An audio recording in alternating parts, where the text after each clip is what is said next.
അസ്സലാമലൈക്കും. റസ്യ സ്വീറ്റ് പാർലറിലേക്ക് എല്ലാവർക്കും സ്വാഗതം. ഞാനിന്ന് ഒരു പുതിയ വീഡിയോ ആയിട്ടാണ് വന്നിരിക്കുന്നത്. ഒരു അടിപൊളി മാംഗോ ഷാർജ ഷേക്ക് ഉണ്ടാക്കിയാലോ? ഒരു കവർ പാല്, കട്ടപ്പാല്, ഒരു മാങ്ങ ചെറുതായിട്ട് അരിഞ്ഞത്,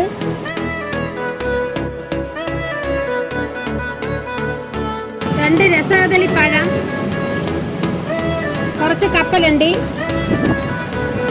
ഏലക്ക പൊടിച്ചത്, 3 സ്പൂൺ പഞ്ചസാരയും 5 രൂപയുടെ ഒരു ബൂസ്റ്റും.